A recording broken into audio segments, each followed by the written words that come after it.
नमस्कार, मैं जफरुद्दीन, आप देख रहे हैं एसएसएन नेटवर्क। भारत के इतिहास में सबसे भ्रष्ट प्रधानमंत्री और सबसे कम पढ़ा लिखा प्रधानमंत्री होने का आरोप के साथ साथ अहंकारी होने का भी दावा अरविंद केजरीवाल कर रहे हैं। यही नहीं रुके, यहाँ तक कह दिया कि हम आज़ाद भारत के आज़ाद नागरिक हैं, हम डर कर क्यों जिए। अरविंद केजरीवाल ने राहुल गांधी की लोकसभा सदस्यता को रद्द करना सरकार की कायराना हरकत व डरी हुई सरकार की निशानी बताया और कहा कि आज आज़ाद भारत में हर वर्ग डरा हुआ है, इस तरह से देश कैसे तरक्की करेगा। आज देश की 130 करोड़ जनता को इस तानाशाह से लड़ना होगा और देश को बचाना होगा। ये लड़ाई केवल राहुल गांधी की लड़ाई नहीं है, बल्कि हर भारतीय नागरिक की है।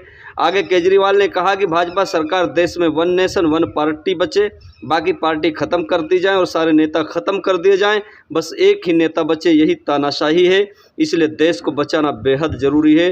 देखिए आगे की रिपोर्ट। यार तुम लोगों ने क्या हाल बना दिया देश का, तुम लोगों ने इसी के लिए आजादी की लड़ाई लड़ी थी। और अभी राहुल गांधी की सदस्यता तुम लोगों ने समाप्त कर दी। राहुल गांधी की सदस्यता समाप्त कर दी इन लोगों ने। डरते हो यार तुम लोग, तो बहुत डरपोक निकले। भारत के इतिहास में सबसे भ्रष्ट प्रधानमंत्री अगर कोई हुआ है, सबसे भ्रष्ट प्रधानमंत्री अगर कोई हुआ है, भारत के इतिहास में सबसे भ्रष्ट, भारत के इतिहास में सबसे कम पढ़ा लिखा प्रधानमंत्री अगर हुआ है, मैं नहीं समझता आजाद भारत में कोई 12वीं पास प्रधानमंत्री हुआ है। उनसे सरकार चलती नहीं है, अहंकार उनका 7वें आसमान के ऊपर है। सवेरे से शाम तक इसको जेल भेजो, इसकी सदस्यता रद्द करो, इसको जेल भेजो, बस सवेरे से शाम तक यही चलता रहता है। बैठिए प्लीज, बैठिए। मैं आज महाजन जी, बीजेपी के सारे लोगों को मैं अपील करना चाहता हूं, नरेंद्र मोदी जी के नेतृत्व के अंदर आज पूरे देश को तबाह करने की कोशिश की जा रही है। जो लोग देश को तबाह करना चाहते हैं बीजेपी में रहो, और जो लोग देश को बचाना चाहते हैं आज बीजेपी छोड़ दो। अध्यक्ष महोदय, अभी थोड़ी देर पहले खबर आई कि राहुल गांधी जी को लोकसभा की सदस्यता से बर्खास्त कर दिया गया है। जिस तरह से उन्हें उस मानहानि केस में फंसाया गया, मैक्सिमम सजा दी गई और 24 घंटे के अंदर उनकी लोकसभा की सदस्यता बर्खास्त कर दी गई, ये हमारे देश के लिए बहुत चिंता का विषय है।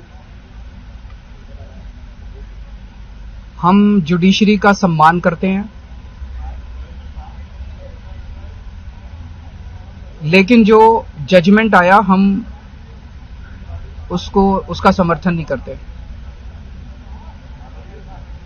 जिस तरह से उनकी सदस्यता बर्खास्त की गई है वो एक कायराना हरकत है, वो एक डरी हुई सरकार की निशानी है।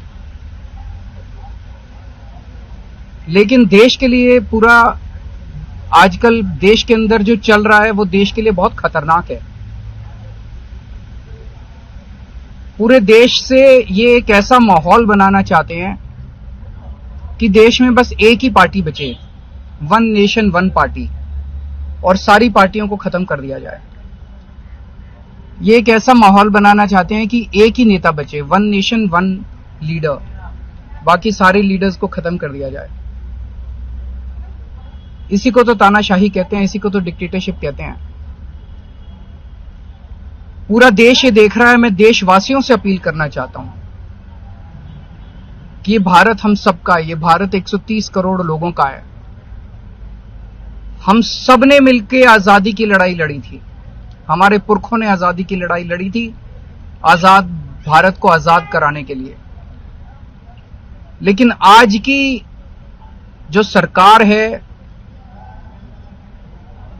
प्रधानमंत्री नरेंद्र मोदी जी के नेतृत्व में, इस सरकार का स्वरूप अंग्रेजों की सरकार से भी बहुत ज्यादा खौफनाक और खतरनाक है। अब लोगों को सामने आना पड़ेगा, लोगों को सामने आके इसके खिलाफ लड़ाई लड़नी पड़ेगी। अगर हमने भारत को बचाना है तो 130 करोड़ लोगों को एक साथ इकट्ठे होके इस लड़ाई में शामिल होना पड़ेगा। सरकार किसी की बने, कल को सरकार चाहे इसकी बने चाहे उसकी बने, इस पार्टी की बने उस पार्टी की बने, वो जरूरी नहीं है, लेकिन जिस तरह से जनतंत्र के ऊपर हमला किया जा रहा है वो सही नहीं है। अगर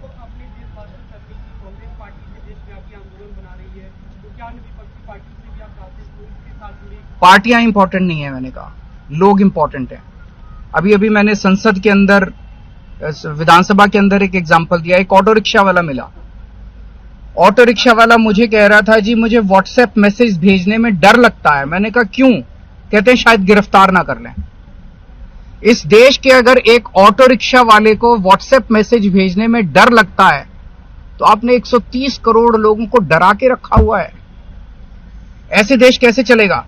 डर डर के लोग कैसे जिएंगे? और क्यों डर डर के जिए? हम, हमारा देश है, हम आजाद भारत के आजाद नागरिक हैं, हम क्यों डर डर के जिए? पूरे देश को व्यापारी डरा हुआ है, किसान डरा हुआ है, मजदूर डरा हुआ है, नेता डरे हुए हैं, सब लोगों को डरा के रखा है। जुडिशरी डरी हुई है, जज डरे हुए हैं, मीडिया वाले डरे हुए हैं, सबको धमकाते हैं ये लोग, सबको ईडी और सीबीआई और इनकम टैक्स की धमकी देते हैं लोग। सर, इससे पहले हमने देखा कि आप लोग के कांग्रेस के साथ रिश्ते काफी खराब रहे, लेकिन आज 14 वो इम्पोर्टेंट नहीं है, हमारे आपस के रिश्ते इंपॉर्टेंट नहीं है। इस टाइम देश को बचाना इंपॉर्टेंट है।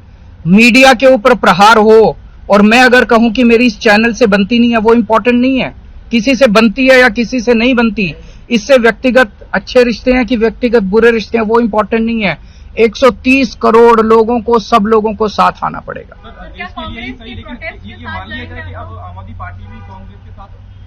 सारे लोगों को साथ आना पड़ेगा। ये लड़ाई राहुल गांधी की लड़ाई नहीं है, ये लड़ाई कांग्रेस की लड़ाई नहीं है, ये लड़ाई इस देश को बचाने की लड़ाई है। एक तानाशाह से, एक कम पढ़े लिखे व्यक्ति से, एक अहंकारी व्यक्ति से इस देश को बचाने की लड़ाई है। Thank you.